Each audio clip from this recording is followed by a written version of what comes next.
A little bit about me. Relationship to health. My story begins in about 1981.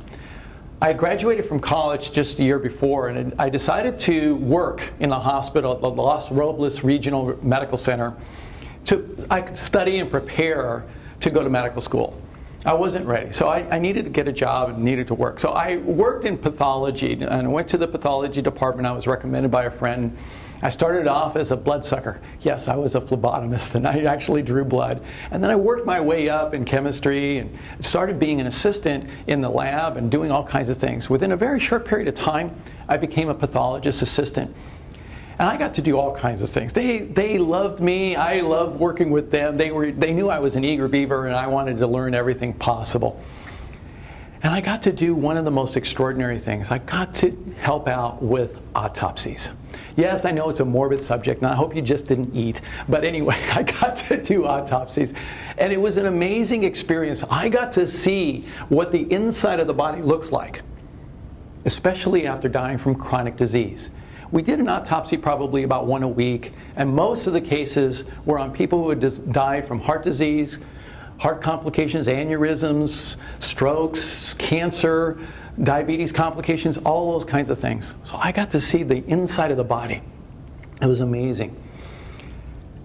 And I got to tell you, one of my distinct duties was to take the entire gastrointestinal tract of the human body, all 17 to 25 feet, hoist it out of the body cavity, put it into a big deep wash basin, take my surgical scissors, and then under running water, open the whole thing up and wash it up by hand.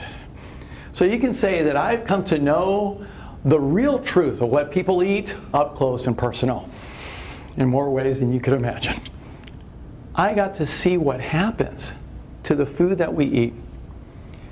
Now, there was one case that changed everything for me, because it was a woman in her mid-70s had come to the hospital with shortness of breath and passed away within a couple of hours.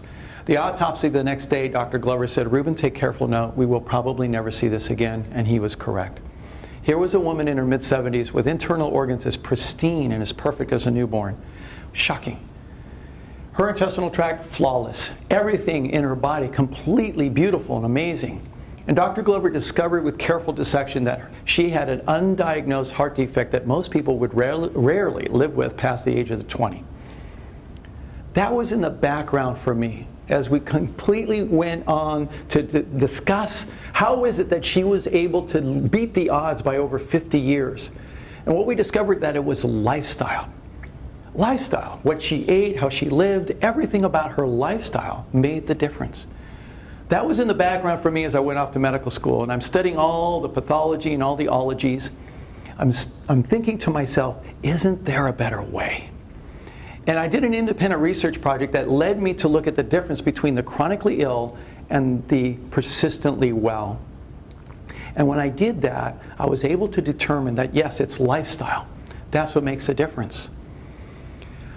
I went off to UCLA and got my master's in public health, loved it, had a great time learning about health promotion and behavioral sciences and how our mind makes such a difference when it comes to our health.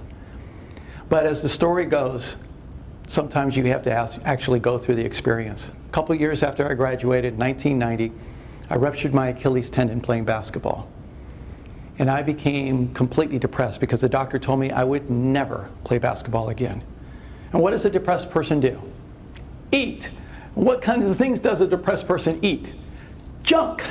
And that's what I did. Every afternoon I'd leave the hospital from working in healthcare administration. I'd stop at the hospital gift shop and I would get my package of Oreo cookies, my large Mountain Dew, my king-size bag of M&Ms, and my Three Musketeers bar, all to fix myself up with sugar and caffeine. I did that for 4.5 years and became 55 pounds heavier than you see me today. And then my friend Mike Hastings walked up to me one day while I'm on the deck coaching swimming. And he said, "Getting a little chubby there, Ruben." Now, up to that point, I'd never heard the words chubby and Ruben in the same sentence.